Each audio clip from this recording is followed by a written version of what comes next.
Hollywood was built to sell dreams. Hundreds of thousands of lights, glittering gowns, million-dollar smiles, reporters, flashes, autographs. But once the lights go out, shadows crawl out from beneath the red carpet. The shadows of those whose names once screamed from the billboards and are now forbidden to be spoken. Why did some stars vanish overnight, as if erased with an editing blade from the film reel? Why did their movies disappear from theaters, their photos from archives? And the scariest question, who gave the order to erase them? San Francisco, 1921. The Street Francis Hotel. In the presidential suite Laughter, Champagne. Stars. Roscoe Arbuckle, known to millions as Fatty. He was the king of silent comedy. America's favorite entertainer. A triumphant hero. A man who made an exhausted nation laugh again after war and depression. That weekend, he was celebrating a new contract, $1 million a year from Paramount Studios. An unthinkable sum at the time. Everything seemed perfect, until morning came. On the floor lay actress Virginia Rapp, 26. 4 days later, she was dead. Doctors whispered about a ruptured bladder. Newspapers screamed about rape and murder. Rumors spread like mold. Champagne bottle, orgy. Actress screamed in pain. The police arrived 12 hours later. Within a day, Arbuckle was arrested. The world exploded. "Hollywood pig kills girl for fun," screamed Hearst newspapers. Reporters surrounded the courthouse. Studios tore up contracts. Distributors pulled his films. But the deeper investigators dug, the fewer facts remained. Medical experts disagreed. There was no evidence of assault. Witnesses contradicted each other. The key accuser, Maud Delmont, was known for blackmailing actors. Arbuckle faced 3 trials. 2 juries failed to reach a verdict. The third fully acquitted him. And still, Roscoe Arbuckle ceased to exist. His films were destroyed. His name banned in the press. The word Arbuckle erased from every Paramount catalog. Even his fans refused to speak his name, afraid to be branded immoral. Years later, he tried to return under a pseudonym as a director, writer, actor, but critics ignored him completely.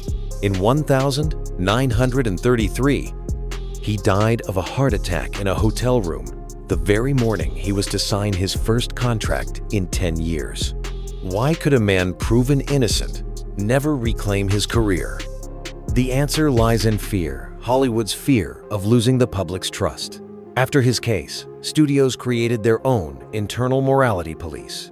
Thus appeared the fixers' men who handled problems quietly before they became scandals. Fatty Arbuckle wasn't destroyed by the court.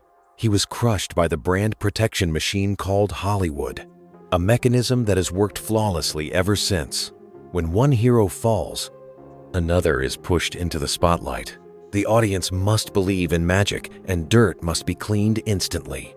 Decades later, researchers found a letter in Paramount's archives from producer Adolph Zukor's associate, Ado Golden. If he's innocent, that's even worse. Then the whole industry is guilty. Perhaps no line ever summed it up better. But one question remains. Why was Arbuckle's case forgotten so quickly? The answer is simple and terrifying. When society forgets a scandal, the industry can repeat it with impunity. After Arbuckle, Hollywood introduced its first official moral code, the Production Code. Every actor signed a clause about conduct off camera. Studios could cancel any contract if the company's reputation was endangered. So began the era of total control over stars' lives. They no longer belonged to themselves. Every move watched, every party guarded, every smile approved by PR. But along with control came a new art, the art of hiding, buying silence, editing truth, burying stories in archives. And if something leaked, a new scandal was created to erase the old one. Roscoe Arbuckle became the first sacrificial lamb of cinema, but not the last. After him rose a new generation of stars, more cautious, colder, and far more dangerous. They already knew. Hollywood supports you only while you make money. After that, they erase you like a bad scene from an unfinished film. And every time a smile steps onto the red carpet, somewhere beneath the velvet still lies the shadow of Arbuckle, the first man erased for the sake of order. Hollywood learned how to land on its feet. The only question is, whose bones does it break each time it falls? He was the perfect man, the symbol of courage, adventure, and irresistible charm. His posters hung in bedrooms. His smile was copied. His walk became the model of the real man, of the 1,930 seconds and 40 seconds. Errol Flynn, the man who gave the world its most charismatic outlaw, Robin Hood. But in Hollywood, a smile always means less than a whisper behind the curtain. The public adored him. The bosses did not. He was too loud, too independent, too alive for a system built on control. He drank, argued, broke the rules of the production code. Studio fixers worked around the clock to keep his scandals out of the headlines, until one finally broke through. 1,942. In the middle of World War II, when the country needed heroes, newspapers like the Los Angeles Examiner and Daily News exploded with headlines. Robin Hood accused of statutory rape. Two girls, 17 and 18 years old, Betty Hansen and Peggy Satterley. They claimed Flynn seduced them during a yacht party aboard the Sirocco. Police opened a case. The trial began, and America froze. The nation was shocked. How could their beloved hero turn out to be a monster? Yellow press feasted on every detail. Rumors spread like wildfire. He filmed everything on camera. He wasn't alone. The studio hid the witnesses. Flynn fought back boldly. "I'm no saint, but I'm no criminal either. I just live the way Hollywood lives, honestly." He laughed in the face of fate, played to the crowd, joked with reporters. Each appearance at court looked like a movie premiere. Women screamed, "We believe you, Errol." Newspapers sold millions. The trial became a show. But behind the show, a strange coincidence. The accusations appeared right when Flynn planned to terminate his contract with Warner Brothers. He wanted to open his own studio, independent. For the monopolies of the bad, 1,940 seconds. That was treason. And 2 months later, the charges. No solid evidence, only testimonies. But the public had already decided guilty. 3 weeks of hearings. The girls cried. The prosecutor vowed to show the world the monster. Meanwhile, Warner secretly rewrote scripts to erase Flynn's name from upcoming projects. The 6th of February 1943, the jury reached a verdict. Not guilty. The crowd cheered. Flynn smiled, shook hands with the jurors. But behind the curtains, silence. Contracts vanished. Directors stopped calling. The same papers that once worshipped him now wrote dryly. Scandalously acquitted. And a week later, a new rumor, unofficial. Flynn is a Nazi spy. Yes, exactly that. The Hollywood Reporter hinted at suspicious connections between Flynn and an Australian diplomat linked to the Reich. No proof. But the public caught fire again. Years later, declassified FBI files revealed Flynn was under surveillance, not as a spy, but as a witness in a corruption case involving studio executives laundering money through offshore accounts. He knew too much, and too much knowledge in Hollywood is always fatal. He started drinking heavily, avoided cameras. On the set of Adventures of Don Juan, the director said, "He plays the seducer, but in his eyes only exhaustion. It's like he's still on trial, playing himself." Over time, his face grew heavier, his voice rougher, his hands trembling. Warner Brothers tried to bring him back for the old fans, but the audience had moved on. He became the symbol of ruined fame. In 1959, he was found dead in his Vancouver apartment, cause heart failure. He was 50. On the table, an empty bottle of rum and a script he planned to direct himself. On the cover, handwritten words. "A film about me, the one no one knows. If you face to stated face flest." Years later, researchers found an internal Warner Brothers report. In cold corporate type, it read, The Flynn incident was beneficial. We retained public attention and avoided congressional hearings on tax fraud, which meant the scandal had been a diversion. Flynn had been turned into a lightning rod, a bad guy to absorb the public's rage so the real villains, the studios, could stay clean. And that's the question that still haunts Hollywood. How many times has it used the same playbook? The guilty and the innocent merged into one script, where the villain is always the one who becomes inconvenient. Flynn wasn't the first, and he wasn't the last. But after him, the studios learned a golden rule. If you need the perfect enemy, just write him. Plot, accusations, victims, confessions. The audience will swallow it all as long as the ending looks good. Errol Flynn went down in history as a rogue, a sinner, and a hero. But behind that mask lay fear, humiliation, and loneliness. He saw Hollywood without its makeup, and he realized the most terrifying trial is not the one in the courtroom. It's the one that begins after the spotlights go out. If Roscoe Arbuckle was the first victim of morality, then Errol Flynn was the first victim of the spectacle. A world where every scandal is just another scene, and the script is written not by the actors, but by the system itself. February 1922. Los Angeles wakes under a pale morning fog. On the hills, villas of producers, white columns, guards at every gate. Everything looks peaceful until one man opens a door and sees a body. In bungalow number 404 on Alvarado Street, they find the corpse of William Desmond Taylor, director, producer, and one of Hollywood's moral beacons. Age: 49. A bullet in the back. His face calm. On the table, a glass of wine, an ashtray, an unfinished script. But the first odd thing wasn't the body. It was who arrived first. The police came 3 hours after the shot. By that time, Paramount's publicity men had already been inside. Not doctors, not detectives, publicists. They removed documents, letters, photographs. When detectives finally entered, the scene looked unnaturally clean, as if death itself had been arranged for the camera. The official story: robbery. But nothing was stolen. The body still had his gold watch, $78 in his pocket, and a gold ring. No sign of struggle. Then came the next mystery. Neighbors heard a gunshot around 8 p.m. 20 minutes later, they saw a woman leaving through the back garden. Light coat, wide-brimmed hat. She was never seen again. The newspapers exploded. Love triangle, cocaine, actresses, and jealousy. The name, Mary Miles Minter, a rising star from famous players Lasky, instantly filled the headlines. In her bedroom, police found a stack of letters addressed to Taylor.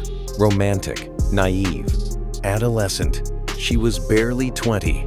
But the real storm broke when another name surfaced: her mother, Charlotte Shelby, a wealthy, powerful widow who controlled her daughter's career and despised Taylor. She believed he was corrupting the child. She owned a revolver of the same caliber as the bullet found in his body. But the case never went to trial. Shelby was never questioned.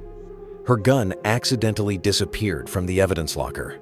And within 2 weeks, the newspapers stopped writing about the murder. Why? Because William Desmond Taylor knew too much. He was about to testify in a federal case on drug trafficking in Hollywood. Yes, even in the 1,920 seconds. The film industry was drowning in cocaine and morphine. After actress Wallace Reed died from an overdose, producers feared a second scandal could destroy them. Taylor was the only one willing to speak. He had met with a federal agent the day before his death. The lead investigator later confessed, "I was told to stop. They said it wasn't murder, just an unfortunate coincidence." He never said who gave the order. Shortly after, he was transferred. The case was sealed for lack of evidence. And yet, fragments of truth survived. A photo from the police archive, Taylor's body turned slightly toward the camera. On his wrist, a Hamilton gold watch. 2 years later, the same watch appeared in a photograph of B.P. Schulberg, Paramount's vice president. When a journalist asked if it was the same one, Schulberg smiled and said, "A gift from a friend who's gone." No charges, no story, silence. A year later, Lois Weber, a reporter investigating the murder, died in a car crash. Her unfinished article disappeared from her desk. By the 1,930 seconds, the studios whispered. If Taylor hadn't spoken up, he'd have lived to be a producer, but he became the first man Hollywood buried itself. Today, his case is officially unsolved, but the FBI files remain partially sealed. Researchers say at least 3 men were involved: a journalist, a studio publicist, and a police officer, each receiving large payments from unnamed sources within a month of Taylor's death. And the question still lingers: who really killed William Desmond Taylor? There's no answer, only a pattern. After his murder, Hollywood created its first crisis management rule. If a scandal breaks, drown it with another one. That same month, a nationwide campaign began. Protect cinema from immorality. New headlines replaced murder with dress code for actresses. And the public forgot. Hollywood wiped the blood off its marble steps like makeup from an actor's face. It pretended nothing had happened. Decades later, in the 1,960 seconds, young historians reopened the case. In the archive, they found only a single note on studio letterhead. Taylor did not die in vain. His death saved dozens of lives and millions of dollars. No signature. And if you ask why this story isn't remembered anymore, the answer is simple. In Hollywood, there are no murders, only failed scripts. America, late 1,940 seconds. The war is over. The country celebrates victory. But Hollywood is trembling again. This time, the enemy is not outside. He lives among them in every writer, director, actor, and cameraman. And his name is fear. In 1947, the U.S. Congress created the House Un-American Activities Committee, HUAC. They summoned writers, actors, and directors to Washington. One question echoed through the hall. Are you now, or have you ever been a member of the Communist Party? Answer yes, and your career is over. Answer no, and it's over too, if someone else says otherwise. One accusation, one whisper, and you're finished. Thus was born the darkest phrase in entertainment history, the Hollywood blacklist. It never appeared in newspapers. It wasn't printed or signed, but everyone knew it existed. If your name was on it, phones stopped ringing, contracts dissolved, and your scripts vanished, as if they had never been written. The first to fall were 10 writers and directors, the Hollywood 10, Dalton Trumbo, Ring Lardner Jr., Alva Bessie, Herbert Biberman, Lester Cole, and others. They refused to testify. They said, "I don't have to explain my beliefs." For that sentence, they received a year in prison. Trumbo served his time and came out a ghost. He began writing under false names. He wrote dozens of masterpieces, including Roman Holiday and Spartacus, 2 Oscars, not one in his name. He existed only in secret, a phantom penning lines for men too afraid to admit they were reading him. But every ghost has a mirror, and that mirror showed the other side. Those who betrayed, actors, directors, producers, walking into hearings and saying, "Yes, I saw him reading Karl Marx. Yes, she spoke about peace." That's how they saved themselves. That's how they became stars. Fear became currency. One denunciation and you bought yourself another role. One accusation and your rival disappeared. In 1951, the committee called in Charlie Chaplin, the great comedian, the legend, now an enemy of the state. They accused him of anti-American propaganda and moral corruption. In quote, Dan. And when he sailed to London for the premiere of Limelight, the United States revoked his visa. He learned about it mid-ocean through the radio. "America doesn't want me anymore," he said later. Behind the scenes, the studios built internal security departments staffed with former FBI agents. They investigated who actors dined with, what books they read, even which words appeared in their scripts. Every phone was tapped, every letter opened. Los Angeles became a city of whispers. At parties, no one spoke loudly. No one discussed politics. Even the word peace became suspicious. Hollywood, the city of imagination, had turned into a city of silence. While some trembled, others thrived. Patriotic producers were rewarded for their loyalty. Magazines printed their smiling faces under headlines like, "Heroes who saved cinema from communism." Below the photo in fine print, a list of suspected names, people who no longer existed. Some took their own lives. Actress Jean Muir, erased from all credits. Screenwriter Paul Giammatteo, suicide. Director Joseph Losey, exiled to France. Years later, Losey said, "Hollywood doesn't kill with bullets, it kills with silence." But the scariest part wasn't the list. It was the acceptance. No one resisted. The system had taught them to obey. Fear became normal. Even those untouched by it lived with the feeling that tomorrow, it could be them. By the mid-1950 seconds, studios no longer needed official blacklists. Censorship was built into the bloodstream of the industry. An actor with a questionable past, a writer too smart, a director who argues with producers, they all quietly disappeared. No accusations, no trials, no trace. And the paradox? During those very years, Hollywood produced its most brilliant films about freedom, heroism, the right to choose. On-screen courage. Behind it, panic. In 1956, the blacklist was officially abolished. But only on paper. The real list never died. It simply changed its shape. Now, no one writes your name in a secret book. They just don't call you back. They don't fund your project. They don't reply to your email. No more denunciations, producers say. And yet hundreds of actors vanish from the industry after a single post online. History repeats itself only now. It leaves no paper trail. The red list has become invisible, rebranded as reputation risk. Hollywood still calls itself the Dream Factory. But for many, those dreams end with one call. "Sorry, the project's been canceled. We decided to go in another direction." The truth? They simply found someone safer, someone more obedient. That's how Hollywood turned fear into an art form and learned to sell censorship as patriotism. From that moment, its darkness became structural. It no longer needed to kill, only to forget.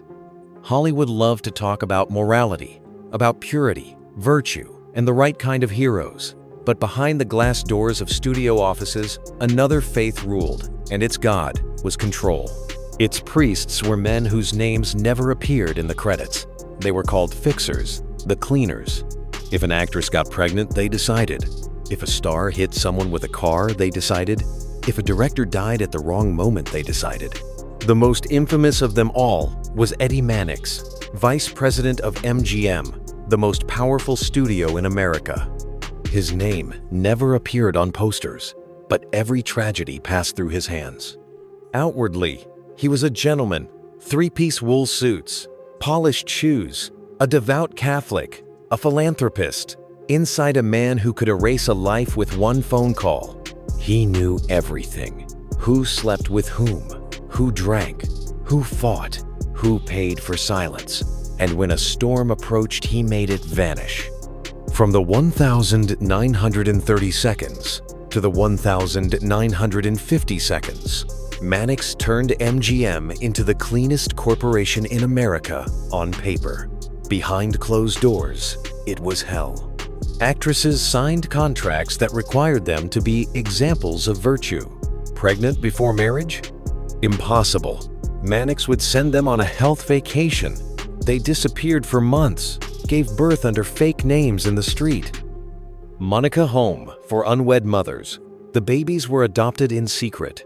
The actresses returned thinner after rest and smiled again on screen. Among them were dozens of silent and golden age stars, including Loretta Young, who gave birth to a child fathered by Clark Gable. The truth surfaced only 70 years later, after a DNA test proved it. 1,959. George Reeves, The first Superman from the TV series Adventures of Superman was found dead in his bedroom, a gun on the floor, a bullet through his temple. The police wrote, "Suicide." But neighbors heard 2 shots, and the gun had no fingerprints. Days before, Reeves had argued with his lover Toni Mannix, Eddie Mannix's wife. She told friends, crying, "Eddie will destroy him." A week later, the body. No investigation. Evidence vanished. Witnesses silenced. MGM released a statement. "Our dear friend was tired but happy. His death a tragic accident. Eddie Mannix outlived them all. He was never questioned." The FBI closed the file, insufficient evidence. Fixers worked ahead of time. They always knew where the next scandal would break. They had people in bars, hospitals, newspapers, even morgues. If there was a murder, the body disappeared before the police arrived. If compromising photos appeared, the photographer was paid, or the film simply vanished. In 1937, a young dancer named Patricia Douglas accused MGM executives of gang rape during a corporate party. She filed a lawsuit. Mannix personally oversaw the response. Newspapers were instructed never to print her name. Within months, the story was erased even from the archives. Douglas lost her job, her health, her voice. Her case was rediscovered 70 years later when a forgotten court transcript was found in a basement.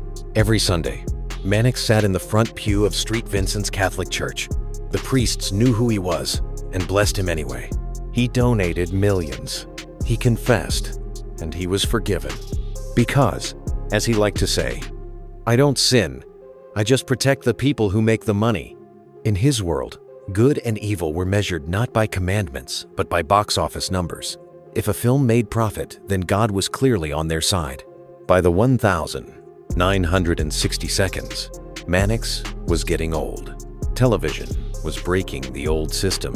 New actors, new scandals, new morals, and cameras everywhere. Secrets became harder to bury, but silence had become habit. Eddie Mannix died in 1963. In his will, he left his mansion to his wife, $1 million to the church, and nothing to MGM.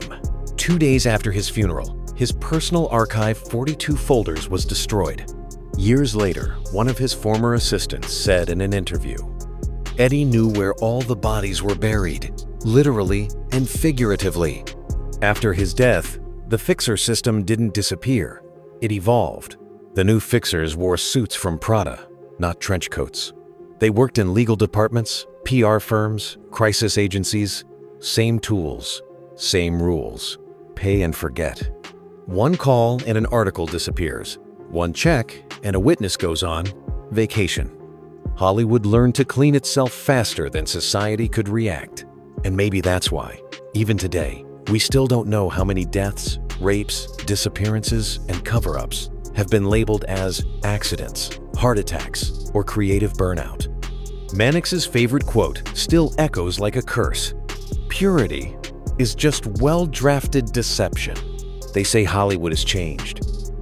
That the old times, with their dirt, murders, and censorship, are long gone. But listen closely. The sound is the same. Only now, it's cleaner, faster, more profitable. Scandals became marketing. Destruction, a PR strategy. And reputation cleansing, a billion-dollar industry. It all began with one name, Harvey Weinstein, a titan, the producer behind Pulp Fiction, Shakespeare in Love, dozens of Oscar winners. For decades, he was Hollywood, until 2017. One article in the New York Times, and within days, the empire collapsed. More than 80 women accused him of harassment, assault, coercion. And suddenly, the whole industry acted shocked, pretending it didn't know. But it did. Everyone knew. Journalists, agents, actresses, bodyguards, directors, they all knew and stayed silent. In old Hollywood, silence was bought with cash. In new Hollywood, with roles, awards, and fame. And when the mask fell, the system revealed its true face. It hadn't disappeared. It had simply changed its name. Now it was called corporate ethics. professional conduct, or compliance. But inside the same things: power, fear, silence. After Weinstein came an avalanche. Brett Ratner, Kevin Spacey, James Franco.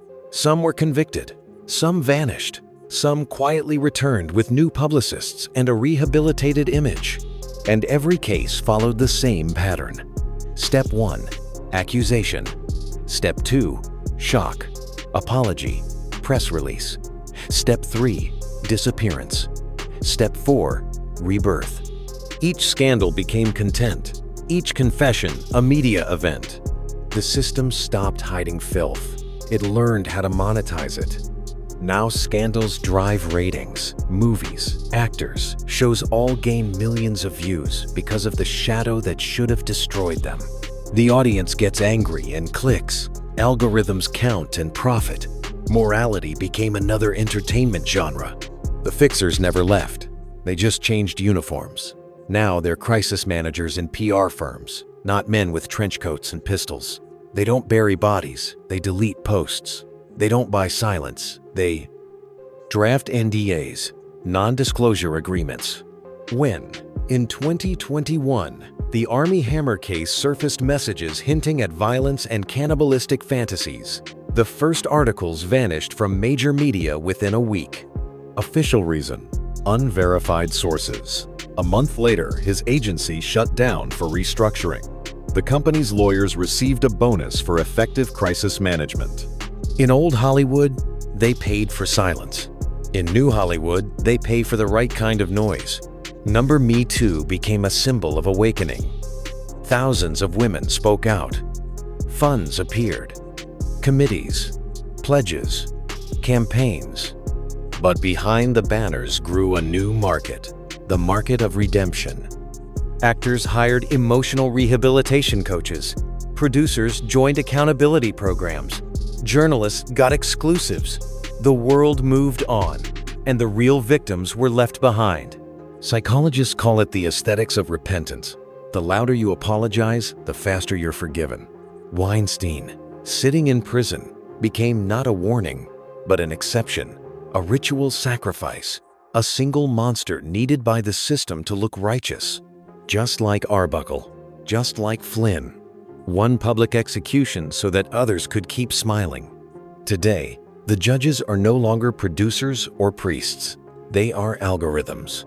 Google, Netflix, TikTok, the new studios, the new gods. Where old Hollywood controlled morality with PR, the new one does it with code. The wrong name disappears from search results. The wrong video gets restricted. A profile temporarily suspended. Cancel culture the same blacklist. Updated to version 3. No hearings, no informants. Just likes and dislikes. And once again, fear. Not of the committee this time, but of the crowd. Now Hollywood makes films about corruption, abuse, and hypocrisy. Movies that win Oscars. They show how the system breaks people made by the very people inside that system. The circle is complete. The system no longer fears exposure, it sells it. Even truth has become content. The ones who once buried bodies now produce documentaries about healing. The ones who covered up crimes now make TV shows about the power of confession. Darkness itself has become a genre. Look at the timeline. 1,921 Arbuckle, 1,922 Taylor, 1,943 Flynn, 1,950 The Blacklist, 1,960 Mannix, 2017 Weinstein. Different eras, different names, different technologies, but the same script. First, they create the hero. Then, they destroy him. Hollywood isn't a place, it's a mechanism. It feeds on the people it elevates. And the brighter the spotlight, the deeper the shadow behind it. When you watch that perfect smile on screen, remember, behind it stands an army of fixers, rewriting reality, deleting names, buying silence with contracts and hashtags. The system hasn't changed. It has simply stopped pretending to be ashamed. And if you think this is the end, you're wrong. Because every time a new star steps onto the red carpet, somewhere, a new folder opens with their name on it, just in case. The lights fade, the camera cuts, and in the silence behind the curtain, a whisper still echoes. Whatever you do, don't let them find out how it really happened.